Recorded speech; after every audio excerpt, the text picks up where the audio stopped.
Nandito tayo sa isang barangay ng Cuenca na ang pangalan ay Dita. At itong barangay na ito ay may mga kwento rin, lalo-lalo na nung taghapon, dahil isa ito sa mga kampuhan ng mga Hapon na kung saan nga ay dito sa area na to may mga tunnel din tayong makikita.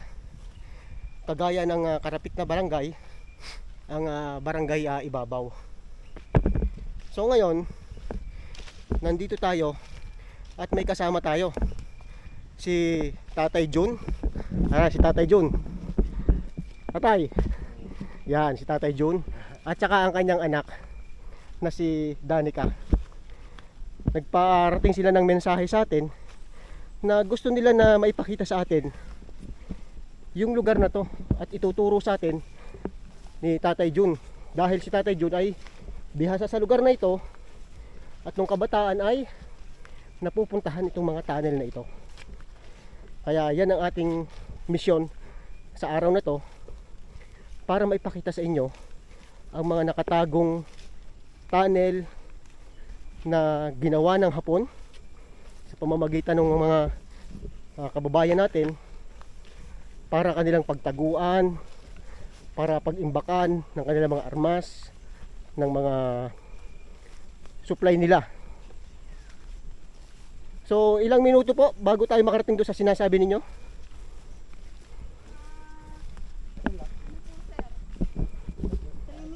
3 minutes. Okay.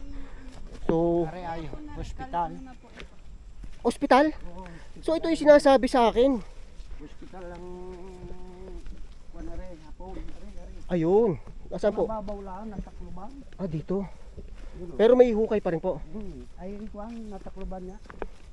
So dito sa parting ito. Maringgilya ang narito eh. Ayun kay Tatay. Ano pong mga nakita dyan? Maringgilya. Hiringgilya. So, yun eh. Ako na rin. So mga buddy, dito sa parting ito yung sinasabi na hospital, no? Wala tayong makikitang mga gusali, pero itong mga dati kasi na sinasabi na ganitong mga estruktura ito ay mga hukay na kung saan ay kanilang ginawang hospital o taguan ng mga supply, kagaya nga ng nabanggit ko.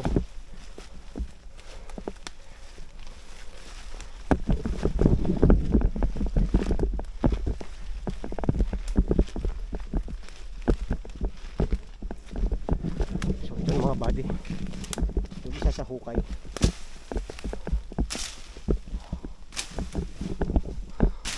So natatakloban na ng mga halaman, pero nakikita ko pa rin yung yung pinakabutas niya.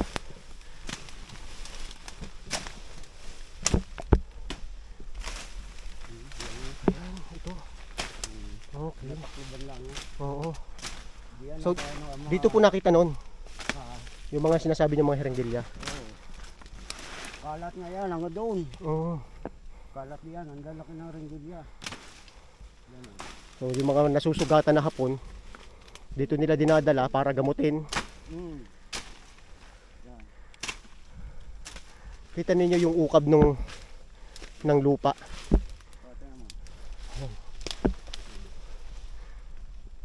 Yan. Gaya kay butasin namin, baka delikado, makatusok. Oho. So ibig sabihin natabunan na siya dito. Oo. Ngayon nga ay pababa na tayo dito sa mga susunod pa.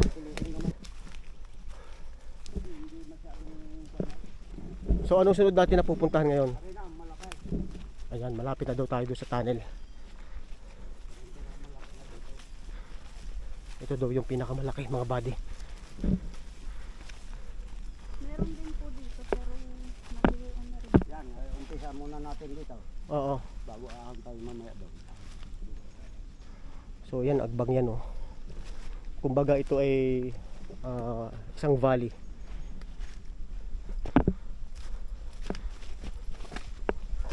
Kita niyo ho yun sir. Oo. Yung natatakpan ng gabi. Yun. Opo. Doon. Opo, yun po ang pinakamalaki. Mm. May ipapakita lang si tatay dito.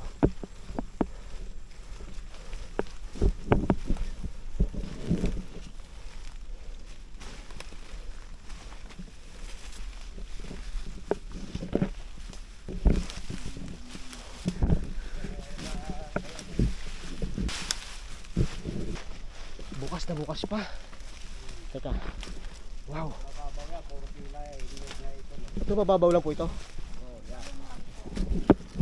Kaya delikado. Naku, hindi natin pwedeng pasukin ito mga buddy. Hmm. Kasi May balon po. may balon dito sa Yan po yung Bukana. layang-layang o tinatawag po nilang bayakan, bali Oo. sa sayaw. Oo, yung nagpupugad na sa mga gilid ano. Yan po sir, yung ano po yan, kinukuha po dati. Oo.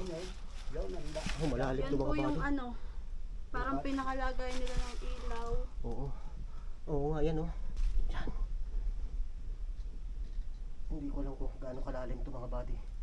Pero nakikita ba ninyo sa ano?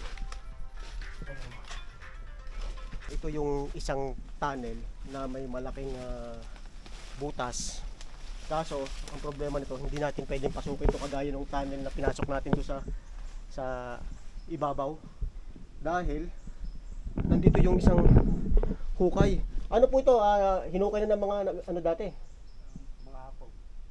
Itong pababa. Okay. So, noong unang panahon, may mga naghukay na dito. So, kita nyo naman yung tambak ng lupa dito eh. Pero ito po, malalim pa. Wala na yan. Wala Wala na, rin. end na po yan Lagayan kasi lang kandila yan noong unang panahon. Okay. So, hindi siya ganong kahaba, no? Ito'y ano lang, hanggang dun lang. Ayun yung hinukay lang talaga ng mga kumukuha or naghahanap ng kayamanan ni Yamashita noong unang panahon. Ayan. Okay. So meron pa tayong pupuntahan na mga butas.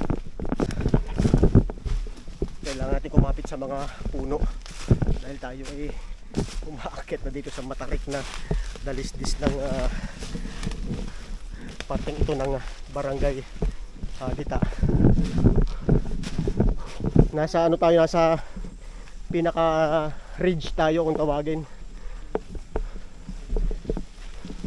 Ngayon naman may isa pa raw butas dito.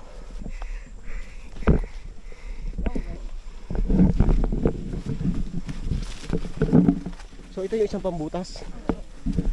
Ano yan? Yan ang pwedeng pasukin? May hukay din. Okay. Pero ito po ang pinakamalaki. Okay mga buddy.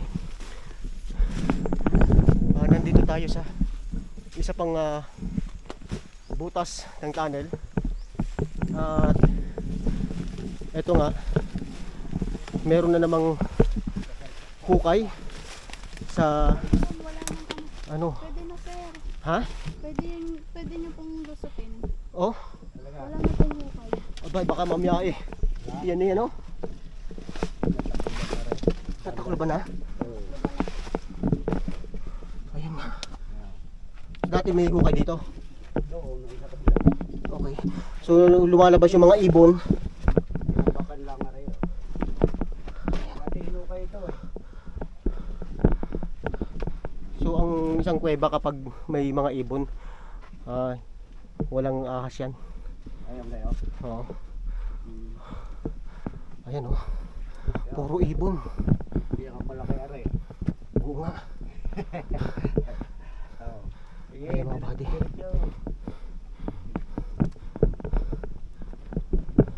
Grabe. Kaya si ano. Si Daddy ko. Gagapan pa tayo dito. Baka pa dead end na yan. Sarado na ata yung pinakaano niya. May ahas kaya. Tingnan natin kung may ahas. Are. Ay, dead end siya. Ha? Dead end. Oh, hanggang dyan lang oh. Ay, hindi. Malalim. Malalim yan. Lusutan yan. Hindi pa nakita natin yung ano. Hmm. Unahan, pero meron. May lusutan ho yan? Oo. Makakalusot tayo doon sa kabila? Hindi ko po sigurado. Tingnan natin. Ang tagal na po kasi na hindi nakakapasok dito. Hindi ko kung ako'y bata. Hindi ko rin po siya napasok kasi nga po may hukay na malalim. So hindi na tayo gumamit ng ilaw kasi may Mga ilaw naman tayo sa ano eh. Yung ilaw natin na pang ulo. Wala ang ibaba nyo. Grabe. Ayan. Kailangan natin kumapang oh. Malalim na. Pero, Oo. ayan. Ay ah. O, So merong yan ay security. oo. Security ng hapon yan. Dito. 5 kwarto yan eh. Oo. Okay, So dito nakatambay para kung may papasok man, Oo. alam nila. Oo. Grabe yung mga bato dito. Hindi kagaya doon sa ating pinuntahan na walang mga bato na ganito nakalitaw. Ayun nga. Malalim pa. Ayan.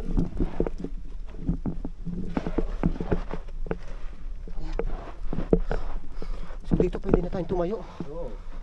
So another chamber. Aray security din ng hapon. Oo.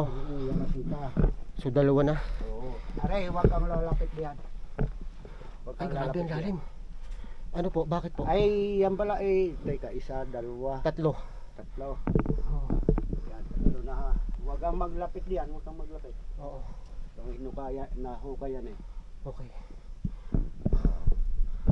So, yan pa may sign na. Anuan mo yan, yan o.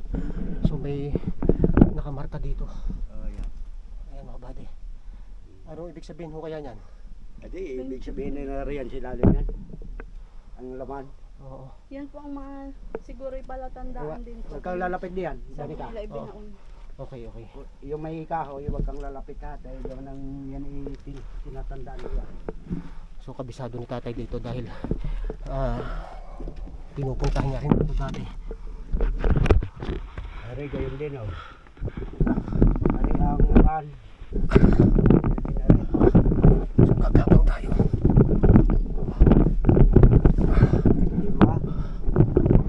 Apat. 4 na rin. Apat na ho ito. O, mababaw na yan. Yan ang pinag-ano ng mga security talaga ng kwan eh. Ng hapon. Ayan. Oh. Gawa nung layang-laya. Sige. Ayan, may butas din. May butas din. Nagkabangga-bangga eh. Yan. Grabe. So, talagang ganyan.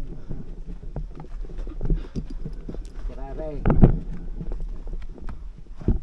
Yan o. Kwarto din yan. May kwarto rin po dito. Oo, yan. So bali pang 5 na to. Yan Bali ang- maliit lang yung isa no. Yan, are. 5, 6, are. Puro mabababaw lang. Ang pinakamalalim yung naroon sa gitna. Yan Oo. ay nariyan si Masita ng unang araw. Oo. Yan ang kwento sa amin ng matatanda ng unang araw.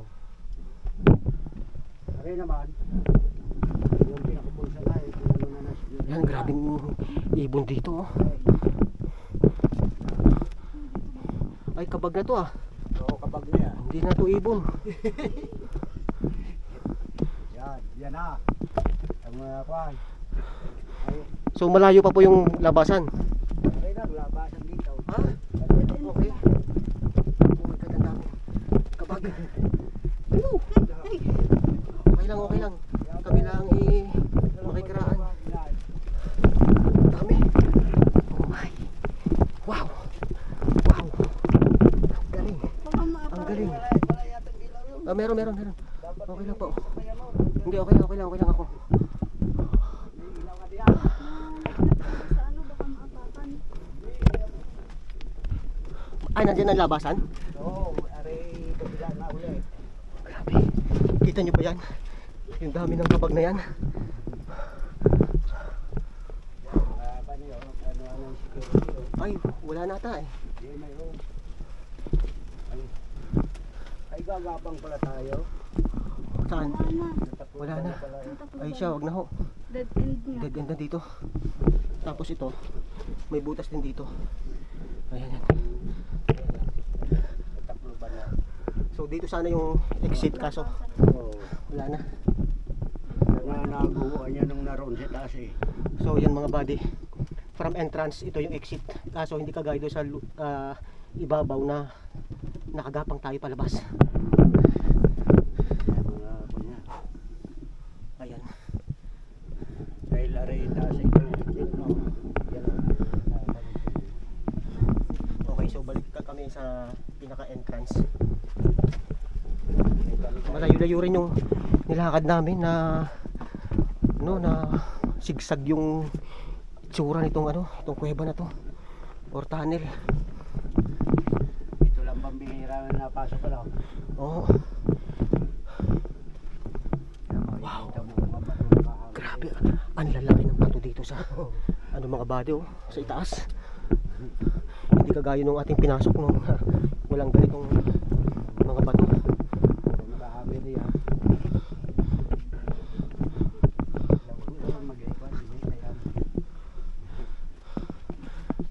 Ayan. So ito hukay din to. Oh, yan. May hukay din doon. Kwarto. Wala yan. Wala na. Dali ka, huwag kang masyadong mag-run diyan.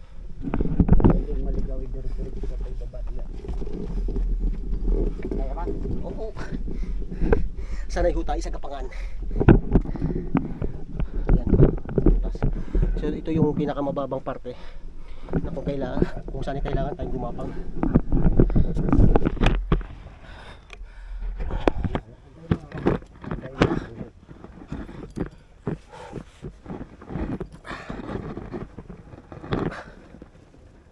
Ako nang nabandikan yun. Dito nakatira si Yamashita, itong lugar ito. Okay. Nakabitin din ang malaking bato. Oo. Yan, So kita niyo yung mga yan ang pinakasign niya. Ano? May number. 22. Yan ay ukit ng hapon. flashlightan po niya yan. Yan. Yan. Okay. Lumuang na lumuang mga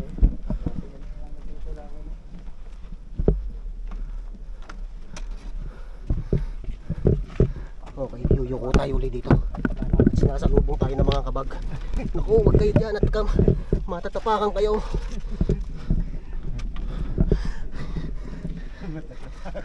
Mga batang millennial, kaya nyo kang ginagawa na rin si Danica. Ha? Okay.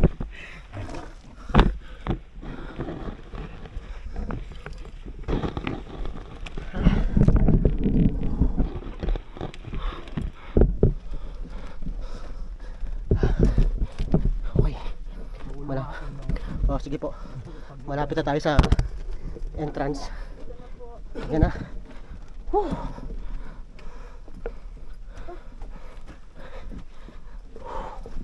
Okay. Ito na ang entrance. Maraming salamat po at pinakita niyo itong lugar ninyo sa mga naninirahan dito.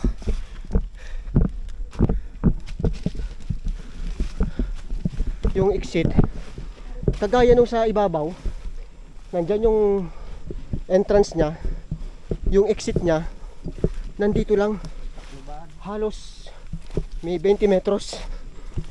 Yan, dito sana tayo lalabas. So yung tunnel, para siyang U-shape. Ayan, nandito yung butas. Natakloban na lang. Ayan, natakloban na siya. Nandun yung, Yeah. nandyan tayo galing kanina sa kabila lang yan. O doon yun eh. Dito ang lusot sa atin natin. Okay, ayos.